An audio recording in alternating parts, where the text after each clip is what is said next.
جو بویا جاتا ہے وہی کاٹا جاتا ہے۔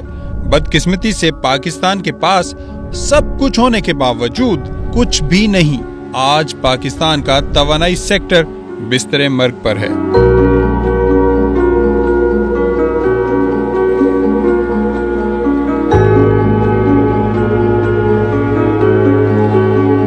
پاکستان میں توانائی بحران ہر گزرتے دن کے ساتھ شدت اختیار کر رہا ہے، جس کی وجہ سے ملکی معیشت بری طرح سے متاثر ہو رہی ہے۔ اس بحران کی بڑی وجہ توانائی کے شعبے میں پاکستان کا اپنے وسائل کی بجائے دیگر ممالک پر انحصار ہے۔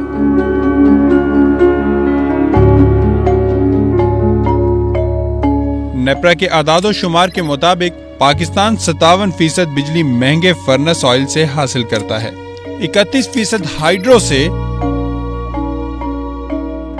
اور صرف 4% نان رینیویبل انرجی سے حاصل کرتا ہے۔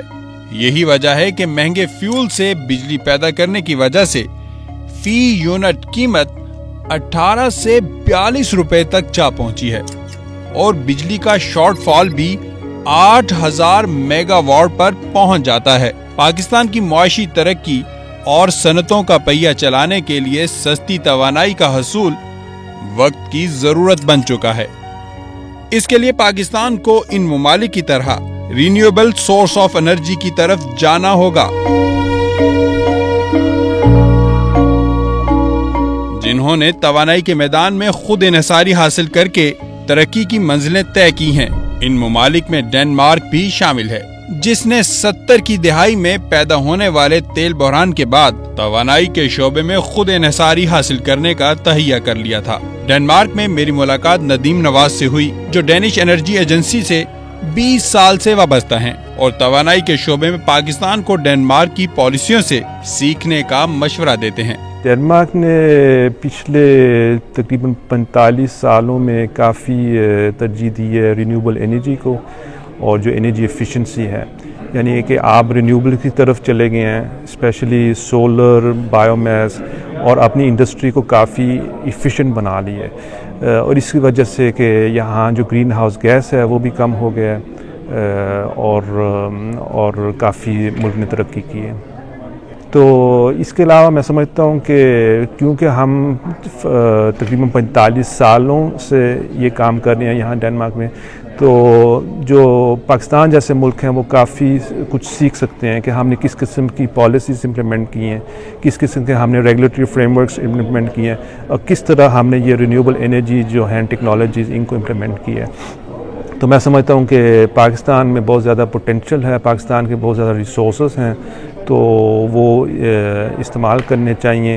اعداد و شمار کے مطابق 2020 میں جہاں پاکستان نے اپنی بجلی کا صرف 4% حصہ رینیویبل انرجی سے حاصل کیا، وہیں ڈنمارک نے اپنی توانائی کا 50% سے زائد رینیویبل انرجی سے حاصل کیا،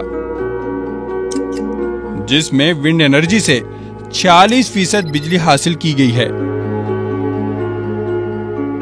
اس کے علاوہ 6% توانائی شمسی توانائی سے حاصل کی گئی۔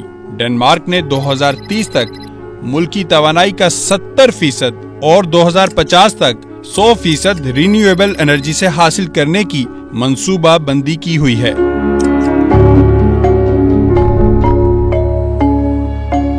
محل وقوع کے لحاظ سے ڈنمارک ایک جزیرہ نما ملک ہے، یعنی یہاں پر ہوا اور پانی تو وافر مقدار میں ہے، لیکن نارتھ پول ہونے کی وجہ سے اس کا شمسی توانائی پر انحصار کم ہے۔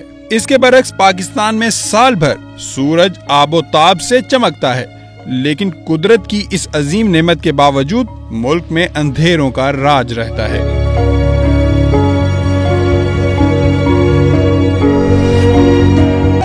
ڈنمارک میں توانائی کے حصول کا اہم ذریعہ آف شور اور آن شور ونڈ ٹربائنز ہیں۔ ڈنمارک نے سستی توانائی کے حصول کے ساتھ اس شعبے سے وابستہ افراد کے مسائل اور خدشات دور کرنے کی بھی کوشش کی ہے۔ اس کے لیے تیل اور گیس کو بطور ایندھن استعمال کرنے کے بجائے لوگوں کو رینیویبل انرجی پر منتقل ہونے کے لیے انہیں مراعات دی گئی ہیں۔ How did you address the unemployment due to green transition? It's a very, very good question, and it's one of the big headaches globally, of course.